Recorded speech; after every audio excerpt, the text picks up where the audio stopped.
اب جب انہوں نے اس قدر کو اور اپنی اس کوالٹی کو بتانا چاہا تو اس کے لیے انہوں نے المجد کا لفظ انتخاب کیا، یعنی بلند ترین شرف کو کہتے ہوتے ہیں المجد، یعنی اپنی تمام کوالٹیز میں لمیٹڈ نہ ہونا، ان لمیٹڈ ہونا، بہت وسیع اور اعلیٰ اور عرفہ ہو جانا۔ یہ بات جب ہمارے پاس واضح ہو جاتی ہے کہ المجید مجد سے نکلا، اور مجد جو ہے وہ اس کا ٹریول ہسٹری جب ہم نے دیکھا تو مجدت الابل یعنی چراگاہ میں کسی مویشیوں کو لے جانا، اور چراگاہ کی پھر دو کوالٹیز کا پایا جانا کہ رقبے کے حوالے سے بہت وسیع ہو،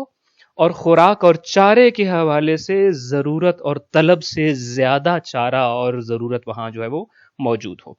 اب ہم یہ دیکھتے ہیں کہ المجید جب ہم کہتے ہیں تو المجید کا جو لفظ ہے یہ اللہ کے اسماء میں بھی ہے اور قرآن کے اسماء و اوصاف میں بھی ہوا ہے۔ لہٰذا ہم یہ دیکھتے ہیں قرآن مجید میں یہ لفظ تقریباً 4 یا اس سے زیادہ مرتبہ استعمال ہوا ہے۔ اللہ کی ذات کے لیے اللہ نے جب قرآن مجید میں اس لفظ کو استعمال کیا تو حکم ہوتا ہے کہ انہ حمید مجید، یا ایک اور جگہ لفظ استعمال ہوتا ہے کہ ذو العرش المجید۔ اور قرآن مجید کے لیے ہم یہ دیکھتے ہیں کہ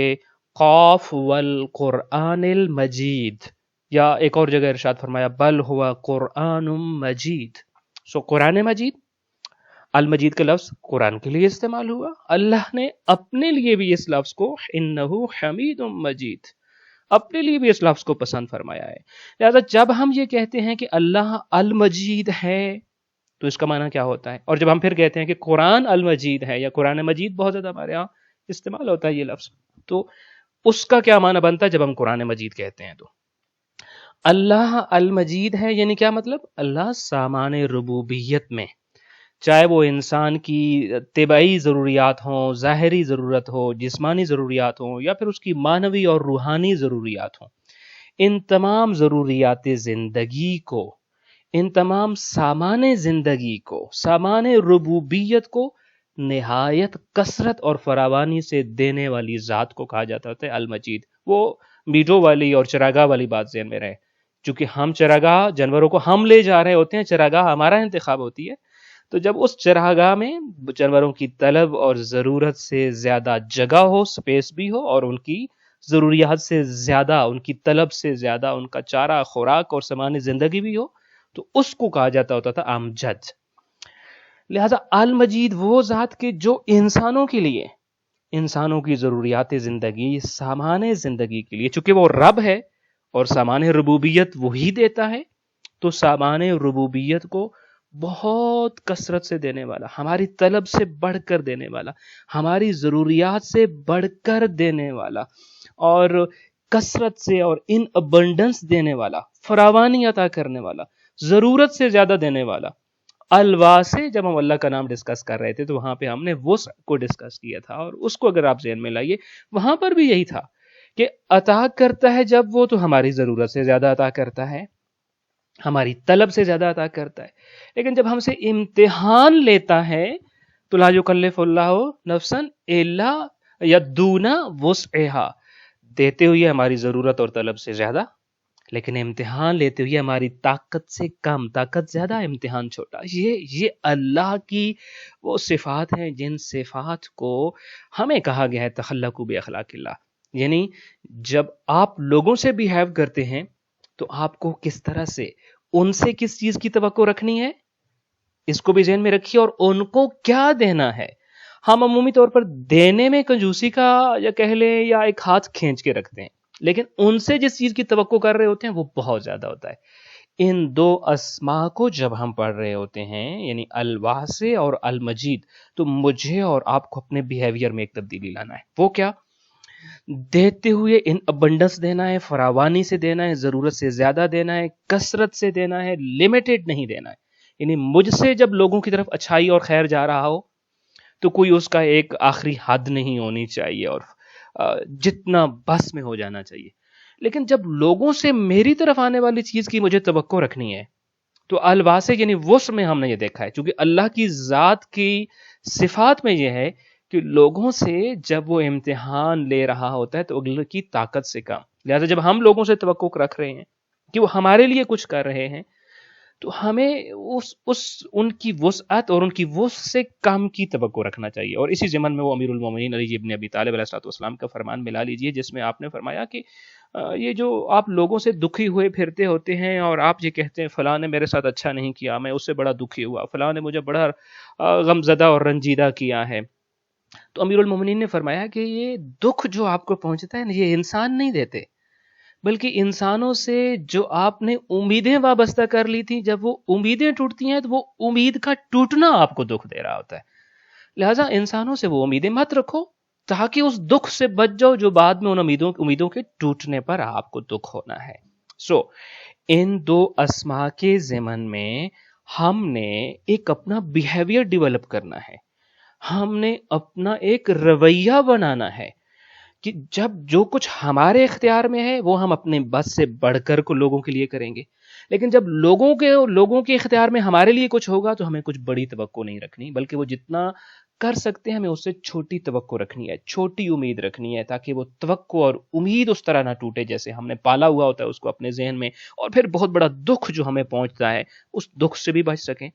اور ساتھ میں اجر و ثواب بھی کہ خالق کائنات کا یہی رویہ ہے اپنے مخلوقات کے ساتھ. المجید جب اللہ کے لیے یہ لفظ استعمال ہو رہا ہے تو اس کا مطلب یہ ہے کہ وہ ذات جو نوازنے میں، عطا کرنے میں نہایت فراخ دلی اور وسعت سے کام لیتی ہے، بلکہ وہ تو ہے ہی وَهُوَ يَرْزُقُ مَن يَشَاءُ بغیر حساب والی ذات ہے نا. ہم اس کے عطا کو اور اس کے دینے کو اور اس کے مجد کو کاؤنٹ ہی نہیں کر سکتے، وہ تو بغیر حساب والی ذات ہے. المجید، اللہ المجید ہے، فراوانی سے عطا کرتا ہے، کثرت سے عطا کرتا ہے، ضرورت اور طلب انسان سے زیادہ عطا کرتا ہے، انسان کو عطا کرتے ہوئے بھی بغیر حساب عطا کرتا ہوتا ہے، لہذا وہ المجید ہے. اب جب ہم کہتے ہیں قرآن المجید ہے تو اس کا کیا مطلب ہے؟ یعنی یہ یاد رہے کہ یہاں پر بھی کثرت کا پہلو نکلے گا، فراوانی کا پہلو نکلے گا. تو یہاں کیا چیز کثرت سے اور فراوانی سے؟ قرآن المجید ہے، یعنی کہ تمام دنیاوی اور اخروی مسائل اور تمام مکارم پر مشتمل ہے، دارین کی تعلیمات پر مشتمل کتاب ہے، دار دنیا اور دار الاخرہ، دونوں کے دونوں یہ جو